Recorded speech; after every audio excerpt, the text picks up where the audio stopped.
கடந்த ஆண்டு மே மாதம் அஜித்தின் பிறந்தநாளன்று விடாமுயற்சி திரைப்படம் அதிகாரப்பூர்வமாக அறிவிக்கப்பட்டது.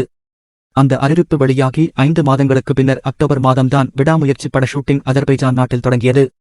அஜித்துக்கு ஜோடியாக இப்படத்தில் த்ரிஷா நடிக்கிறார். மேலும் வில்லனாக ஆரவ் மற்றும் அர்ஜுன் நடிக்கும் இப்படத்தில் ரெஜினா கசன்ட்ராவும் முக்கிய ரோலில் நடிக்கிறார். படத்தின் பெரும்பாலான ஷூட்டிங் அஜர்பைஜான் நாட்டில் நடந்து முடிந்த நிலையில் தற்போது இறுதிக்கட்ட படப்பிடிப்பு இன்னும் துவங்கப்படாமல் இருப்பதற்கான காரணம் வெளிவந்துள்ளது. அதாவது லைக்கா நிறுவனம் தயாரித்த லால் சலாம் படம் எதிர்பார்த்த அளவிற்கு வசூல் அளவில் லாபம் எடுக்காததால் இப்போது லைக்கா கைவசம் பணம் தட்டுப்பாடு ஏற்பட்டுள்ளதாக கூறப்படுகிறது. இதனால்தான் விடாமுயற்சி படத்தின் படப்பிடிப்பு தடைப்பட்டுள்ளதாம். இந்நிலையில் மீண்டும் எப்போது படப்பிடிப்பு துவங்கும் என்பது தெரியவில்லை. இதனால் அஜித் பெரிய தலைவலியில் தவித்துக் கொண்டிருக்கிறாராம். மேலும் விடாமுயற்சி படத்தை அடுத்து ஆதிக் ரவிச்சந்திரன் இயக்கத்தில் அஜித் நடிக்கவிருந்த ஏகே 63 படமும் தள்ளிப்போக வாய்ப்புள்ளதாக கூறப்படுகிறது. இந்நிலையில் விடாமுயற்சி படம் தொடர்பான எவ்வித அப்டேட்டும் வெளியாகாமல் இருப்பது ரசிகர்களை ரொம்பவே அப்செட் ஆக்கியுள்ளது.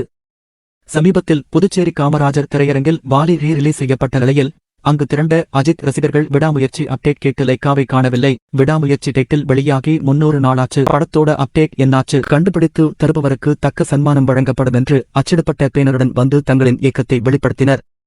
அந்த போஸ்டர் தற்போது சோஷியல் மீடியாவில் வைரலாகி வருகிறது.